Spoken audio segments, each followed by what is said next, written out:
सुप्रभात बच्चों।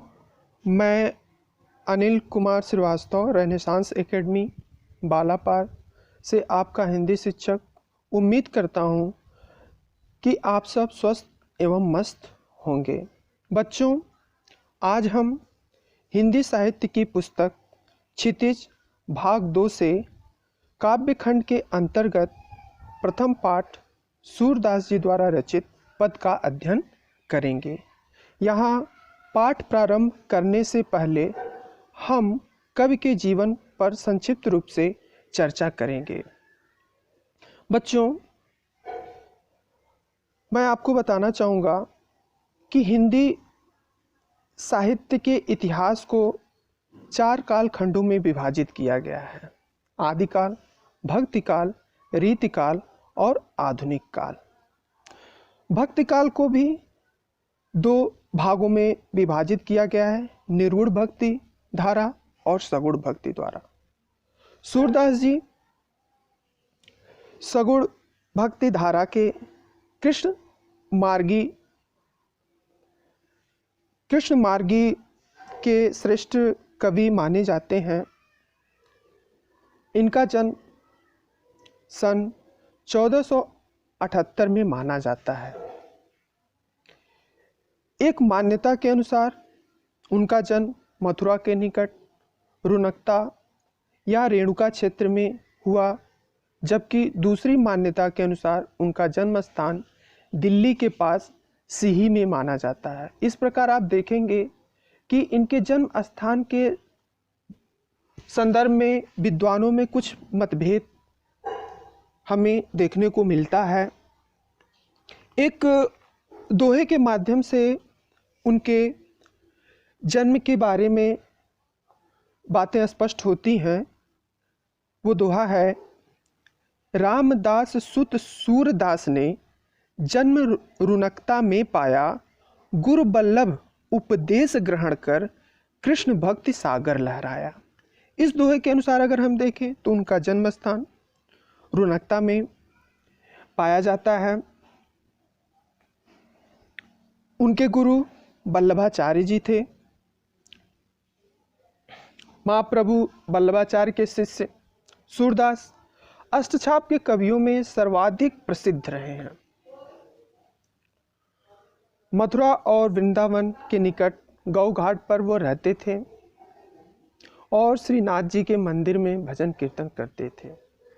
सन 1583 में पारसौली में उनका निधन हुआ।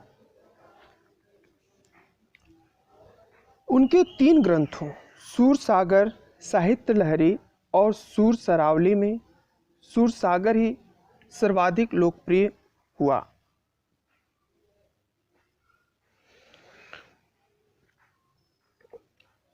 इनके काव्यों में खेती और पशुपालन वाले भारतीय समाज का दैनिक अंतरंग चित्र तथा मनुष्य की स्वाभाविक वृत्तियों का चित्रण मिलता है।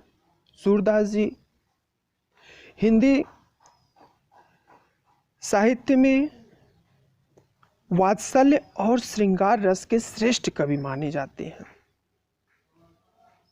ऐसा माना जाता है कि वात्सल्य का जितना सुंदर वर्णन इन्होंने किया है, विश्व के अन्य कवियों में ऐसा देखने को नहीं मिलता।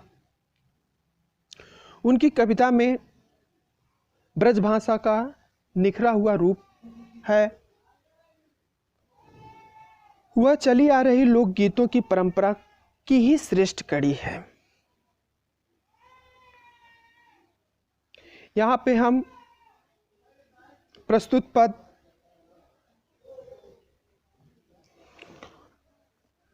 पद का जो संकलन किया गया है उसका हम अध्ययन करेंगे। यहाँ प्रस्तुत पदों का संकलन सूरदास जी द्वारा रचित भ्रमर गीत से किया गया है। जब भगवान कृष्ण गोकुल से मथुरा चले जाते हैं तो गोपियां कृष्ण के प्रेम में व्याकुल हो विरह वेदना में डूब जाती हैं। ऐसी स्थिति में कृष्ण उद्धव को योग का संदेश लेकर भेजते हैं और गोपियों की वेदना को शांत करने का प्रयास करते हैं, लेकिन गोपियों को यह योग रास नहीं आता। वह प्रेम मार्ग को ही पसंद करती हैं। गोपियों और उद्धव के वार्तालाप के बीच में एक भौरा आ पहुंचता है और गोपियां उसी भौरे को लक्ष्य कर उद्धव पर व्यंग करती हैं और यहीं से भ्रमर गीत का आरंभ होता है। यहाँ पर कुल 4 पदों का संकलन किया गया है। प्रथम पद में गोपियां उद्धव पर व्यंग करते हुए उन्हें भाग्यशाली बताती हैं। वे कहती हैं कि हे कृष्ण, तुम बहुत ही भाग्यशाली हो। क्यों? क्योंकि तुम कृष्ण के साथ रह करके भी उनके प्रेम से वंचित रह गए। दूसरे पद में वह बताती हैं कि कैसे उनके मन की बात उनके मन में ही रह गई और वे कृष्ण के सामने व्यक्त न कर सके। साथ ही वो अपनी सामाजिक प्रतिष्ठा, अपनी सामाजिक मर्यादा का भी वर्णन करती हैं, व्यक्त करती हैं। तीसरे पद में वे उद्धव की योग साधना को कड़वी ककड़ी, जैसे जो खीरा होता है, ककड़ी होता है, तो आप देखेंगे उसमें कुछ ककड़ी बहुत खाने पर उसका स्वाद कड़वा लगता है, तो उसी के समान उद्धव की योग साधना को वो कड़वी ककड़ी के जैसा बताकर एक निष्ठ प्रेम में विश्वास दिखाती है। चौथे पद में वह उद्धव को ताना मारती हैं कि कृष्ण पहले ही बहुत चालाक थे और अब लगता है कि उन्होंने राजनीति भी पढ़ ली है।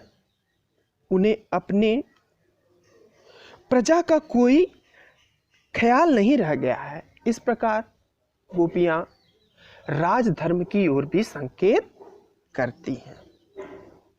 तो बच्चों, आज हम सूरदास जी द्वारा रचित प्रथम पद के अर्थ, भावार्थ और संदेश को समझने का प्रयास करेंगे। पहला पद है, उद्धव तुम हो अति बड़भागी, अपरस रहत स्नेह तगातै, नाहिन मन अनुरागी, पुरैनी पात रहत जल भीतर, तारस देह न दागी, ज्यों जल माह तेल की गागरी, बूंद न ताको लागी, प्रीति नदी में पाँव न बोरियों, दृष्टि न रूप परागी, सूरदास अबला हम भोरी, गुर चाटी ज्यों पागी। बच्चों, इन पदों का अवलोकन भलीभांति हम करेंगे, शब्दों का अर्थ समझेंगे और संपूर्ण पदों की व्याख्या करेंगे। उद्धव तुम हो अति बड़भागी। बड़भागी का अर्थ है भाग्यवान। गोपियां उद्धव पर व्यंग करते हुए कहती हैं कि हे उद्धव, तुम बहुत ही भाग्यशाली हो। हे उद्धव, तुम बहुत ही भाग्यशाली हो। अपरस रहत स्नेह तगाते, नाहिन मन अनुरागी। तुम, अपरस मतलब होता है अलिप्त, नीरस, अछूता। अपरस का मतलब हो गया अछूता, जिससे हम अछूते हों, अलिप्त हों, अपरस रहत स्नेह तगाते नाहिन मन अनुरागी। गोपियां कहती हैं तुम स्नेह के धागे से बंधे हो, फिर भी तुम उससे अनुरक्त नहीं हुए, अर्थात तुम कभी भी स्नेह के बंधन से नहीं बंधे, स्नेह के बंधन से तुम नहीं बंधे, नाहिन मन अनुरागी, प्रेम में तुम लिप्त नहीं हुए। आगे गोपियां कहती हैं ज्यों जल माह तेल की गागरी, सॉरी गलत हो गया, यहां से एक पंक्ति छूट गई, पुरैनी पात रहत जल भीतर ता रस देह न दागी। पुरैनी पात, पुरैनी पात का मतलब होता है कमल का पत्ता। जो ग्रामीण क्षेत्र के बच्चे हैं वो प्रायः देखते होंगे कि जो तालाबों में कमल का पत्ता होता है उस पे जल रुकता नहीं। तो गोपियां कह रही हैं, उस कमल के पत्ते का उदाहरण देते हुए गोपियां कह रही हैं पुरैनी पात रहत जल भीतर ता रस देह न दागी। कहती हैं कि कमल का पत्ता जल के भीतर रहते हुए भी, जल के अंदर रहते हुए भी उस पर जल का कहीं दाग नहीं लगता, उस पर जल का कहीं दाग नहीं लगता। जो जल माह तेल की गागरी बूंद न ताको लागी। आगे कहती हैं, दूसरा एक उदाहरण देते हुए बोलती हैं जो जल माह तेल की गागरी बूंद न ताको लागी। जिस प्रकार तेल की गगरी, जिस प्रकार तेल की गगरी जल के भीतर रहे फिर भी उस पर एक बूंद जल नहीं लगता। आप देखेंगे, आप इसका प्रयोग घर पे भी कर सकते हैं। देख सकते हैं कि अगर मिट्टी का कोई पात्र हो, उसको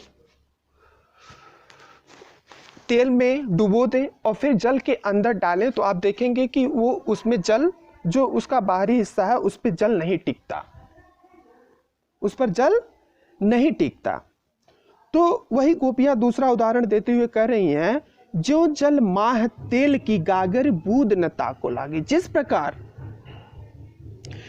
तेल से डूबी हुई गगरी में जल नहीं टिकता, जल की बूंद नहीं लगती,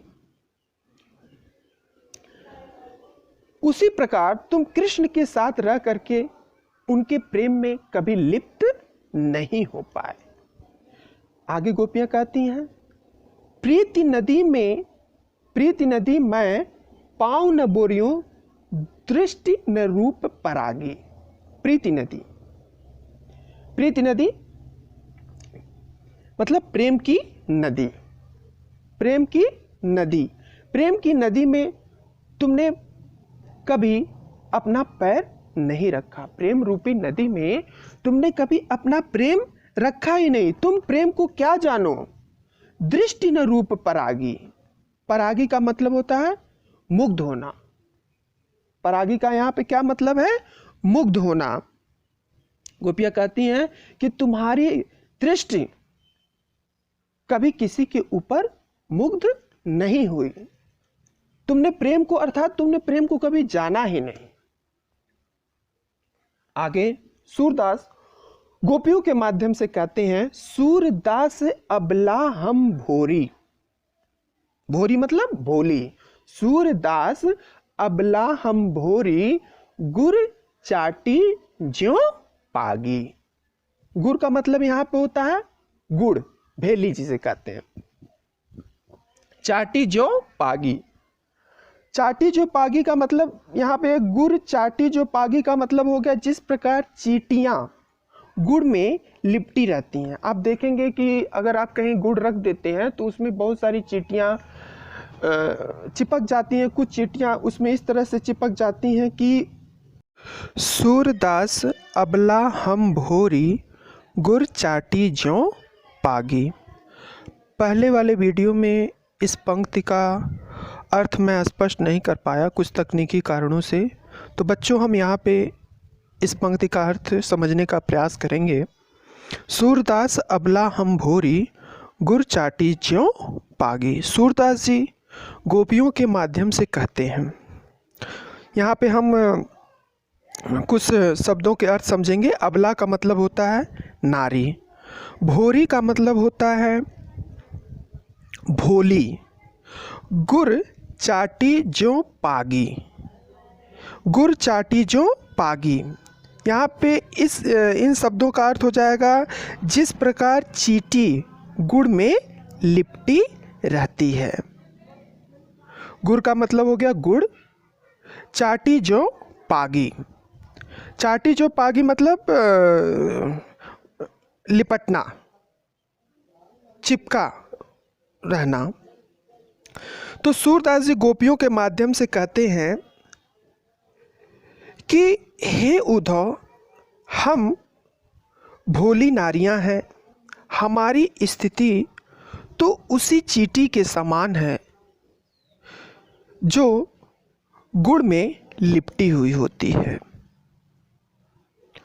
अर्थात हम भी कृष्ण के प्रेम में उन्हीं चींटियों की तरह लिपटे हुए हैं और चाह करके भी हम उन्हें भूल नहीं सकते। तो बच्चों, इस प्रथम पद का आपने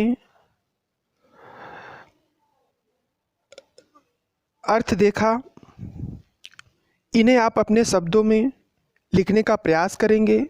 शेष पदों का व्याख्या मैं अपने अगले वीडियो में करूँगा। धन्यवाद।